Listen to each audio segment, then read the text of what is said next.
to the Doctor Who Marathon. I'm your host McEdam, and today we're going to be talking about the Krotons. Written by, that was a good catch, isn't it?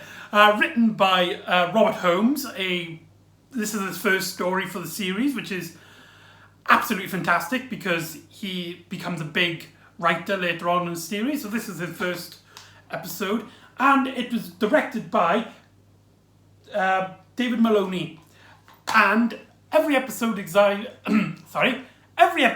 survives in the BBC archives, and it's only 4 episodes long, so it's nice and short compared to Second Doctor era. Now, a lot of Second Doctor eras, usually his episodes are like 5 episodes long, and you may get a 4-parter or like a 6-parter. So it's nice that we've got like a very short story here. Now, like I've said before, Robert Holmes is known as one of the best Doctor Who writers, but this one isn't particularly known for being a great story. It was originally pitched to be part of season 2 with William Hartnell, but the producers, pushed it back because they thought it was too similar to The Chase, with a place being ruled by basically robots. Because this story was, I believe this one was originally called The Robots. I could be wrong.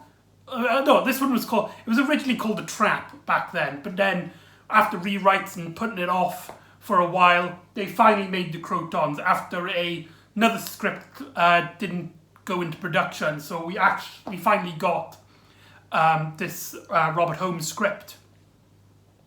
And like I said, this story isn't known for being his best work. In fact, a lot of people consider it the only bad Robert Holmes story, if you don't count his last story, which he technically didn't write because he passed away before finishing it. But that's a story for another time. We're talking about the Krotons. And it does seem I have a bit of a reputation for kind of defending stories which aren't that popular. And I'm going to do it again because I actually really enjoyed this one. It feels very traditional in classic Who sense. It feels like something that the show does a lot, with the Doctor and his crew consisted of Jamie McCrennan and Zoe Harriott, my favourite TARDIS crew of the 60s, or at least of the Second Doctor era anyway.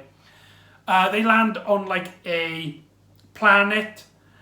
Most of it is just filmed in a quarry, so automatically it has that Doctor Who stamp right there. And the Doctor then befriends a small village of people who have like a sort of like a religious ceremony where they give their smartest individuals to the Krotons, these machines that they never actually see, but they go like into a room and close the door, and then something happens to the smart people. And what actually happens is that the Krotons like absorb their mental abilities and then kill them. And the Doctor sees this, one of them being murdered, as where he landed, it was in a place that was supposed to be poisonous, but yet isn't. And so the Doctor then comes from this place then a lot of people thought was a dangerous place, but it's not, or at least it hasn't been for years. Now, when you describe this story sounds really familiar. I don't know, I haven't seen anyone talk about this, but it seems a lot like The Dominators in that regard. In fact, in my head, because I bought these at the same time, so I watched these back to back, and it was during a time I hadn't watched a lot of Second Doctor stories. So I always consider the Krotons and the Dominators as like a duology, because they both tackle very similar themes, and they're both stories which are considered really bad, but I had to really defend because I enjoyed it so much. So what is the problem here? Why do a lot of people don't like this story? Well, when the Doctor and Zoe try to get into their way into the Kroton room, shall we say, there's a fantastic scene where Zoe basically puts on this machine their smart machine, which is how they find out who's smart in this civilization. And I really love this scene where Zoe, she does a thing and she basically completes it with ease. And the Doctor then does it because basically the Krotons have summoned her. And so the Doctor does it, but he sort of like fails to begin with. And he's stressing and stuff. And I really like that. I really like how it shows that the Doctor isn't like so smart that he's just beyond the thing. I think especially a lot of new writers forget that he's smart, but he's not like he knows absolutely everything. But later on then he does pick up his pace and he showed then that he's smart then. And there's a great bit where he basically is so proud of himself. He's like, well, it looks like I've done a better job than you, Zoe. And Zoe's like, it's not supposed to be a competition, Doctor. I like that. I love the bit of the selfishness of the second Doctor there.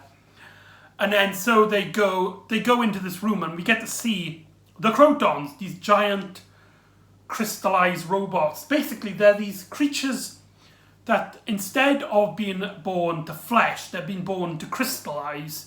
They're crystal life forms. And they cannot die. They can only be like dissolved, I think they say. But they can be put back together, be resurrected. So basically they're immortals. And what's wrong with them? It has mainly to do with their design. They look absolutely ridiculous in a certain point of view. I really like them. They're big, they're clunky, they got really like arms that seem really not that mobile. Like they only can like move from there. And when you see them from the waist down, it's just, you're just looking at it and you're just like, no, that does not work at all. Because they got like these like skirt things. And when they move, they kind of do this because, you know, it's a man underneath it. So it does kind of look ridiculous. But the big towering presence and the faceless heads that they got that like spin around.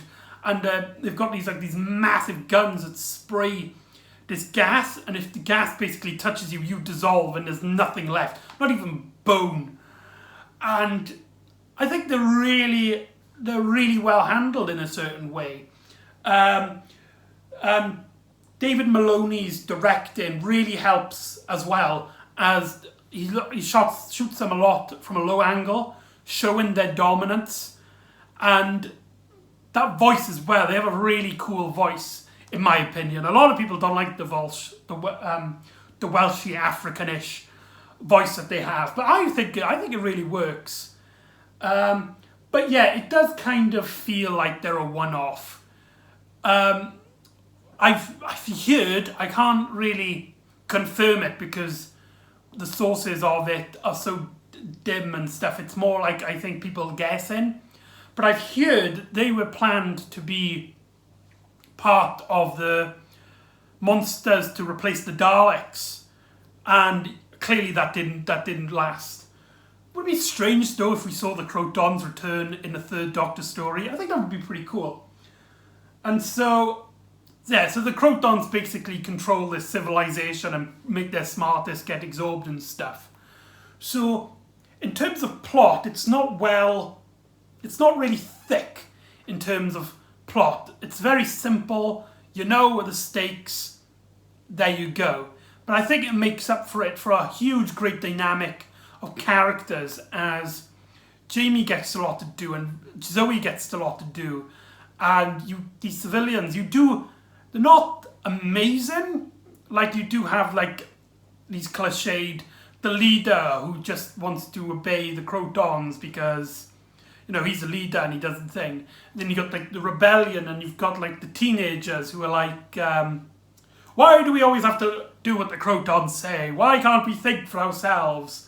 So yeah, it's one of those stories which is talking about hippies again. But it's not, I think it's a lot more better than how most stories tackle the subject. So there's not really a lot to talk about. It's only four episodes long, which makes it a nice breeze, a nice bit of fresh air for the second Doctor, as only 2 stories, 4 episodes long, and of every episode. This and The Tomb of the Cybermen. But yeah, and I wouldn't go anywhere without talking about one of the best guest stars in Doctor Who, as this story not only introduces Robert Holmes as Doctor Who writer, but also Philip Maddock as a Doctor Who character actor who's played many different roles in the series. In fact, he plays a different role later on in the same season 6. And my god, that guy's voice is incredible. He doesn't have a massive role in here. He plays basically a rebellion leader who rebels against the main leader, and he wants to basically attack the Krotons head on after discovering that their smartest and brightest are getting murdered behind that room. And yeah, it's not his best role. His best roles are yet to come. And yeah, it's very strange. This is his first Doctor Who role in the TV series, but it's not his first time being involved in this franchise, as he played a character in the Peter Cushing Dalek movie, Dalek Invasion of Earth 2060 AD. What a title! But I'm going off topic there. So yeah, the Krotons. Yeah, this episode's a bit short. I do apologise. It's like I said, it's only 4 episodes long, and I think the story's great for a breeze. If you're looking for something like something quick to get into the Second Doctor era, if you don't want because a lot of Second Doctor eras are very long, span into 6, 7, maybe 8 episodes long. But here's a nice little 4-parter that has every episode intact. And it's nice, it's sweet, it doesn't have a lot of big character moments or plot elements. It's just a nice, sweet story, which I probably think why it's so underappreciated. Robert Holmes, this is one of Robert Holmes, in my personal opinion, it's one of his actual best, just for how nicely simple and easy it is to watch. I can watch this repeatedly with ease, as there's not a lot of grounded into it, if that makes any sense. But there we go, there's the Krotons. So join me next time where we will be watching a story that has a returning monster from last season. So join me next time for The Seeds of Doom. Was it The Seeds of Death? Oh no, I might have got the title wrong. Oh no, I think it's The Seed of Death or The Seeds of Doom. It's one of those two. We'll find out next time. See you then on the Doctor Who Marathon.